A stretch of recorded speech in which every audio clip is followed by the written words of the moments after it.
నార్మల్గా మనం చూసుకుంటే ఈ కాస్మెటిక్ సర్జరీస్ కానీ పర్మనెంట్ మేకప్స్ ఇవన్నీ సో ఏవైతే ఉన్నాయో డిఫరెంట్ డిఫరెంట్ నేమ్స్తో మనం పిలుచుకుంటున్నాం కాబట్టి సో పర్మనెంట్ మేకప్స్ నార్మల్గా ఐబ్రోస్ కానీ లేదంటే ఈ స్కిన్కి సంబంధించి మేకప్స్ అని చెప్పేసి ఎక్కువగా వస్తుందన్నమాట. బట్ ఒరిజినల్గా ఈ ఏదైతే అంటే పర్మనెంట్ మేకప్ ఆ ట్రీట్మెంట్ యూజ్ చేసిన తర్వాత ఫేస్లో చేంజెస్ వస్తాయా? ఎందుకంటే ఈ ఏవైతే మనం ఇన్ఫ్లుయెన్సర్స్ కానీ సెలబ్రిటీస్ కానీ మాట్లాడుకుంటున్నామో వాళ్ళు ఈ పర్మనెంట్ మేకప్స్ యూజ్ చేసుకున్న తర్వాత కూడా దే యూజ్ మళ్ళీ ఫిల్టర్స్. డెఫినెట్లీ వీడియో అప్లోడ్ చేయాలి అంటే మళ్ళీ ఫిల్టర్స్ అనేవి యూజ్ చేస్తున్నారు. ఆల్రెడీ మీరు పర్మనెంట్ మేకప్ పైన కొన్ని లక్షలు తగలబెట్టినప్పుడు మళ్ళీ మీరు ఫిల్టర్స్ యూజ్ చేయాల్సిన అవసరం లేదు. ఈ చిన్న విషయం ఏంటంటే కొంతమందికి తెలియక వాళ్ళు వెళ్ళిపోతూ ఉంటారు అనమాట.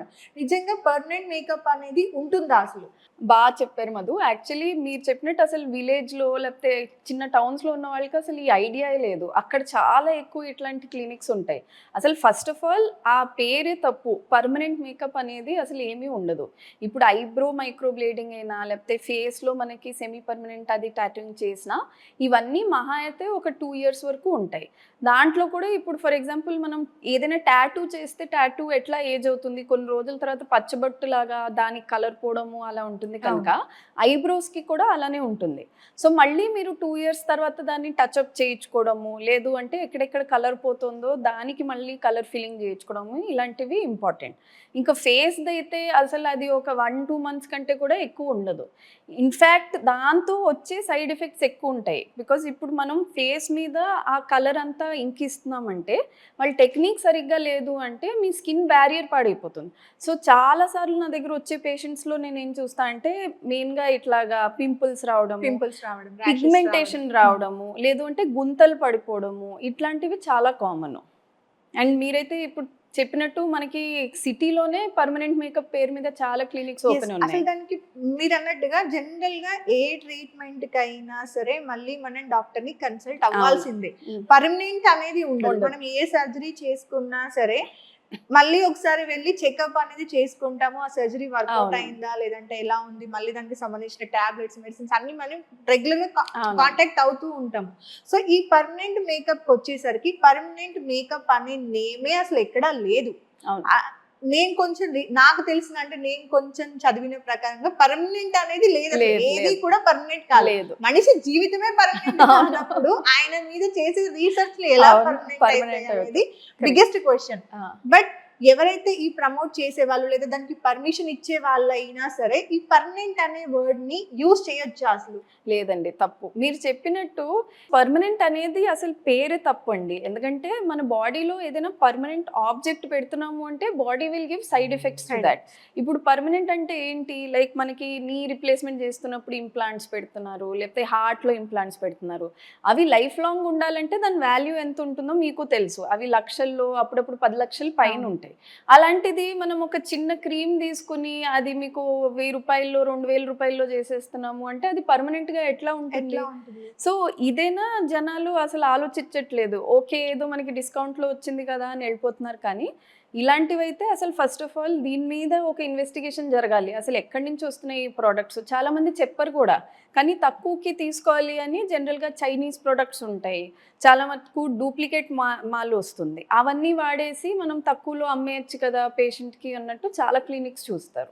ఈ క్లినిక్స్లో కూడా మీరు అన్నట్టుగా ఈ మెడిసిన్స్ అనేవి ఈ మధ్య ఎక్కువ ట్రెండ్ అవుతుంది. Korean products. అవును, ప్రతి ఒక్కరు నాకు ఆ గ్లాసీ లుక్ కావాలి. మన ఏదైతే ఇండియన్ లుక్ మనకి ఏదైతే మన పేరెంట్స్ కానీ అంటే ఇప్పుడు ఇండియాలో ఉండే వాళ్ళకి ఓ టైప్ ఆఫ్ లుక్ ఉంటుంది, దాన్ని మనం చేంజ్ చేయలేము. బట్ అదర్ కంట్రీస్ లుక్ మనకు కావాలి. ఇప్పుడు నేను ఇంగ్లాండ్ వాళ్ళలాగా తెల్లగా ఉండాలి, నేను కొరియన్ లాగా గ్లాసీ లుక్ లో ఉండాలి అంటే అది పాసిబుల్ అవుతుందేమో కానీ 100% పాసిబుల్ అవ్వదు. ఓ 60% 70% వరకు పాసిబుల్ అవుతుంది అంటే ఓకే అనుకోవచ్చు. బట్ ఈ ప్రొడక్ట్స్ అనేవి కూడా మేము అదర్ కంట్రీస్ నుండి తెప్పిస్తున్నాము. ఇంకా కొంతమంది క్లినిక్స్ అయితే సోకాల్ పేర్లు ఎందుకులే కానీ ఆ క్లినిక్స్ది సో వాళ్ళైతే ఏంటంటే మేము ఎప్పుడైతే క్లయింట్ మాకు అంటే ఒక పేషెంట్ వచ్చిన తర్వాత ఆ పేషెంట్కి ఎన్ని ప్రొడక్ట్స్ అయితే నీడ్ ఉంటుందో అంటే లైక్ ఎన్ని మెడిసిన్స్ నీడ్ ఉంటుందో అప్పుడే మేము ఆర్డర్ చేస్తాము. సెషన్స్ వైజ్గా మేము ఆర్డర్ చేసి తీసుకొచ్చి ఇస్తాము అన్నట్టుగా చెప్తూ ఉంటారు. నిజంగా అది పాసిబుల్ అవుతుందా అసలు? అసలు దీనిపైన ఒక డాక్టర్ ఇన్స్టాగ్రామ్ లో పెట్టారనమాట. సార్కాస్టిక్ గా ఆయన ఏమన్నారంటే, మీ పేరెంట్స్ కొరియన్ కాదు, మీరు ఉండేది కొరియాలో కాదు, అయినా కానీ మేము కొరియన్స్ లో ఉండాలి అని మీరు ఎందుకు అనుకుంటున్నారు? దానికంటే ఉన్న మన ఇండియన్ ఫీచర్స్ ని మీరు ఎన్హాన్స్ చేసుకోవాలి అంటే మనకి ఎన్ని ప్రోడక్ట్స్ ఉన్నాయి, అవి వాడచ్చు కదా అని. ఇప్పుడు డెఫినెట్లీ కొరియన్ ప్రోడక్ట్స్ అయినా లేకపోతే మన ఫ్రెంచ్ ప్రోడక్ట్స్ అయినా వాటికి సైంటిఫిక్ రీసెర్చ్ ఎక్కువ ఉంటుంది. కానీ ఎప్పుడైనా మనం ఫస్ట్ ఆఫ్ ఆల్ చూడాల్సింది ఏంటంటే మన స్కిన్కి అది ఎంతవరకు పనికొస్తుంది. అండ్ సెకండ్ ఆఫ్ ఆల్ అది ఏ ఇది కొరియర్ ద్వారా లేదంటే ఏ ఫామ్లో మన ఇండియాకి వస్తుంది. మీరు చెప్పినట్టు చాలా మంది ఏం చేస్తారంటే ఆ కొరియన్ పేరు మీద జస్ట్ లోకల్ ప్రోడక్ట్ ఏదో అమ్మేసి ఇది వాడేసేయండి అని చెప్తున్నారు. So that is also very wrong. చాలా మంది ఓకే మనకి ఆ కొరియన్ గ్లాస్ వస్తుంది కదా అని ఆ సేమ్ ప్రోడక్ట్ అది సైడ్ ఎఫెక్ట్స్ ఇస్తున్నా కానీ 6-7 months అట్లా కంటిన్యూస్గా వాడుతూనే ఉంటారు. ఎందుకు అంటే నార్మల్గా మనం కొరియాకి కానీ లేదంటే అదర్ కంట్రీస్ కానీ ఎప్పుడన్నా విజిట్ చేయడానికి వెళ్ళినప్పుడు అక్కడ మనం ఏదో ఒకటి పర్చేస్ చేసుకొని వస్తూ ఉంటాం. అమ్మాయిలు అయితే జనరల్ గా బ్యాగ్స్, షాపింగ్ లేదంటే ఈ స్కిన్ కి సంబంధించిన, హెయిర్ కి సంబంధించిన ప్రొడక్ట్స్ కొనుక్కొని వస్తూ ఉంటాం. బట్ ఇక్కడికి వచ్చాక ఏంటంటే నేను కొరియా నుండి తీసుకొచ్చుకున్నాను, ఈ కొరియన్ ప్రొడక్ట్ వాడుతున్నాను ఏదైతే వర్డ్ అనేది మిస్ మ్యాచ్ చేయడం వల్ల, అంటే కొరియన్ ప్రొడక్ట్ వాడుతున్నాను లేదా కొరియాకి వెళ్ళి తీసుకొచ్చుకున్నాను, ఈ రెండింటికి చాలా డిఫరెన్స్ ఉంటుంది. ఈ వర్డ్ అనేది మిస్టేక్ చెప్పడం వల్ల మనం ఏం చేస్తాము, ఆ పైన నేమ్ ఉన్న దాన్ని మనం గూగుల్లోనో లేదంటే అదర్ యాప్స్ లోనో సెర్చ్ చేసేసి తెలియని వాళ్ళు ఇమీడియట్ గా యా ఇదేలే సేమ్ ఉంది కదా, బ్రాండ్ నేమ్ సేమ్ ఉంది, ఫోటో సేమ్ ఉంది అని ఈజీగా కొనేస్తాము. కొనేసి యూజ్ చేసిన తర్వాత సో కాల్డ్ సెలబ్రిటీ వాడితేనేమో వాళ్ళకి ఇలా గ్లో వచ్చింది, నేను వాడితేనేమో నాకు ఇలా అయ్యింది అని బాధపడుతూ ఉంటాం. మళ్ళీ అగైన్ దీనికోసం ట్రీట్మెంట్స్, కొన్నిసార్లు అవి అసలు వర్కౌట్ కూడా అవ్వవు. దీంట్లో మీరు ఇది చెప్తున్నారు కనుక I want to bring up a topic. ఇప్పుడు మనం చాలాసార్లు సెలబ్రిటీయో ఇన్ఫ్లుయెన్సర్ని చూసి ఓ వాళ్ళ స్కిన్ దీని మూలంచి ఇంప్రూవ్ అయింది కదా నేను వాడాలి అని అనుకుంటాం. కానీ యాక్చువల్గా ఒక సెలబ్రిటీ అయినా ఇన్ఫ్లుయెన్సర్ అయినా వాళ్ళ స్కిన్ కేర్ మీద అసలు ఎంత స్పెండ్ చేస్తారో కామన్ పర్సన్స్కి తెలియదు.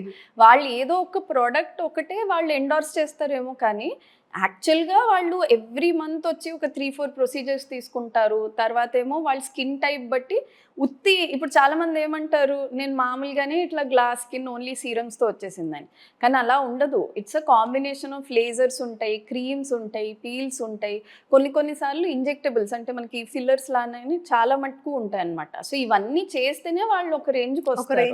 కానీ కామన్ మ్యాన్కి ఏమనిపిస్తుంది, వాళ్ళు ఎండోర్స్ చేసిన ఒక ప్రోడక్ట్ వాడితేనే వాళ్ళకి మొత్తం ఫేస్ మారిపోయింది అని. ఎగ్జాక్ట్లీ. అంటే వాళ్ళ ప్రాబ్లం ఏంటంటే ఇప్పుడు నేను ఇన్ని సర్జరీస్ చేయించుకున్నాను, ఇన్ని సిరప్స్ అంటే ఈ సెషన్స్ తీసుకున్నాను, దాని తర్వాత వచ్చిన ఈ ప్రోడక్ట్ ని నేను యూజ్ చేస్తున్నాను అనేది ఎవరు చెప్పరు. ఎందుకంటే చెప్తే నేను సర్జరీ చేయించుకున్నాను అనే విషయం మార్కెట్ తెలిసి తన డిమాండ్ పడిపోతుంది. సో దాని వల్ల వాళ్ళు ఇవన్నీ దాచిపెట్టేసి ఓన్లీ ప్రొడక్ట్ కి సంబంధించిన డీటెయిల్స్ మాత్రమే చెప్తారు. దాని వల్ల కామన్ పీపుల్ కి అది పెద్ద లాస్. సో ఈ విషయానికి స్కిన్ లూజ్ అవ్వడం ఈ విషయానికి వస్తే, స్కిన్ లూజ్ అనేది ఈ ట్రీట్మెంట్ ద్వారా మళ్ళీ సెట్ చేయడం పాసిబుల్ అవుతుందా? సో ఒక లెవెల్ వరకే అది పాసిబుల్ అండి. అంటే ఇప్పుడు చాలా మంది ఏమంటారు, లేజర్స్ ఉంటాయి, హైఫూ అనేది ఉంటుంది, దాంతో మొత్తానికి టైట్ అయిపోతుంది అని. కానీ దానికి కూడా ఒక డిగ్రీ వరకే మనం చేయగలుగుతాం. లేదు అంటే ఇంకా డైరెక్ట్ మనం ఫేస్ లిఫ్ట్ అనే సర్జరీకే వెళ్ళాలి. ఫేస్ లిఫ్ట్ అంటే మీరు ఇప్పుడు చూసుంటారు, హాలీవుడ్లో చాలా మంది చేయించుకున్నారు. యాన్ హ్యాథ్వే, జెన్నిఫర్ ఆనిస్టన్ చాలా మంది చేయించుకున్నారు. దాంట్లో ఏమవుతుందంటే డైరెక్ట్గా ఎక్స్ట్రా స్కిన్ ఏదైతే ఉంటుందో దాన్ని మనం కట్ చేసి లోపల ఉన్న లిగమెంట్స్ అవన్నిటిని టైట్ చేసి పెడతామన్నమాట. సో అలా చేస్తే కానీ మీకు 100% ఫేస్ లిఫ్టింగ్ అనేది రాదు. నార్మల్ ప్రొసీజర్స్ లో మీకు అరౌండ్ 50 to 60% వరకు రావచ్చు, కానీ దానికంటే ఎక్కువ రాదనమాట. ఓకే. సో నార్మల్ గా కొన్ని పేజెస్ లో మనము ఈ యోగా ఎక్సర్సైజ్ అని చెప్పేసి లేదంటే జిమ్ చేస్తే బాడీ ఒక షేప్ వస్తుంది, వెయిట్ లాస్ తగ్గుతుంది అనేది మనకు తెలుసు. జిమ్ కాన్ఫిడెన్స్ ఇస్తుంది, స్ట్రెంగ్త్ ఇస్తుంది, మోటివేషన్, ఇవన్నీ కూడా మనం నార్మల్ గా మాట్లాడుతూ ఉంటాము. నిజంగా ఎక్సర్సైజ్ చేయడం వల్ల ప్రతిదీ కూడా మన ఫేస్ లో చేంజెస్ వస్తున్నాయి అని అన్నప్పుడు గ్లో దగ్గర నుండి చెప్పే వాళ్ళు ఉన్నారు కాబట్టి, సో గ్లో కూడా వస్తుంది ఎక్సర్సైజ్ వల్ల అన్నప్పుడు ఈ ప్రొడక్ట్స్ కానీ సర్జరీస్ కానీ అసలు డాక్టర్స్ తో పనే ఉండదు కదా, రైట్? సో ఎక్సర్సైజ్ వల్ల నిజంగా ఇవన్నీ పాసిబుల్ అవుతుందా? Face exercise main normal exercise body, మీరు చెప్పినట్టు ఓవరాల్ బాడీ ఎక్సర్సైజ్ ఎప్పుడైనా మనకి అవసరమే, వెయిట్ ట్రైనింగ్ అయినా. ఎందుకంటే అది మన మెటబాలిజంని ఒక లెవెల్లో పెడుతుంది, హార్మోన్స్ ఇవన్నీ ప్రాబ్లమ్స్ రాకుండా ఉంచుతాయి. సో మన బాడీ హెల్దీగా ఉంటుంది కనుక మన ఫేస్లో దాంతో గ్లో వస్తుంది. కానీ స్పెసిఫిక్ గా ఇప్పుడు కొంతమంది ఫేస్ యోగా అని ఫేస్ ఎక్సర్సైజ్ అని చేస్తారు.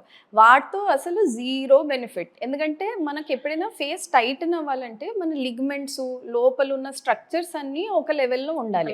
మనం పైనుంచి దాన్ని మ్యానిపులేట్ చేసి లోపల వరకు కూడా దాని ఎఫెక్ట్ వెళ్ళాలి అంటే అది నాన్ సెన్స్. అది జనరల్గా అవ్వదన్నమాట. డెఫినెట్లీ మనం ఫేస్ మసాజ్ చేస్తే ఇప్పుడు దానికి బ్లడ్ సర్క్యులేషన్ మంచిగా వస్తుంది. లేదు అంటే కొంతమందికి డల్ స్కిన్ ఉండి దాని మీద మనం ఆయిల్ మసాజ్ చేసాము అంటే హైడ్రేషన్ పెరుగుతుంది. సో మీ స్కిన్ టెక్స్చర్ బెటర్ అవ్వచ్చు, దాంతో మీకు కాస్త గ్లో రావచ్చు. కానీ లిఫ్టింగ్ అనేది లేకపోతే ఇప్పుడు కొంతమంది చూపిస్తారు చూడండి, ఎక్సర్సైజ్ చేసి ఫేస్ యోగాతో నేను ఒక 10 years యంగర్ అయిపోయాను, అవన్నీ అసలు అబద్ధాలే. అవన్నీ అబద్ధాలు. ఎందుకంటే ఓన్లీ ఎక్సర్సైజ్ వల్ల మన ఏజ్ తగ్గుతుంది అన్నప్పుడు మనకు అసలు ముసలితనం అనేది ఉండదు. అసలు మీకు అలా నేను పేరు చెప్పలేను కానీ అలాంటి వాళ్ళే ఇన్ఫ్లుయెన్సర్స్ మా దగ్గరికి వచ్చి ట్రీట్మెంట్స్ చేయించుకుంటూ ఉంటారు. Yes, మళ్ళీ back end లో బయటకు ఇదే వచ్చి- జరుగుతూ ఉంటది. బట్ అక్కడికి వెళ్ళి నా వీడియోస్ లో నా ఆటోమేటిక్ నేను ఇలాంటి వీడియోస్ చేస్తూ ఉంటాను. బట్ ఆ వీడియోస్ లో ఆటోమేటిక్ గా నాకు ఇలాంటి చేంజెస్ కనిపిస్తూ ఉన్నాయని అని వాళ్ళు చూపిస్తూ ఉంటారు.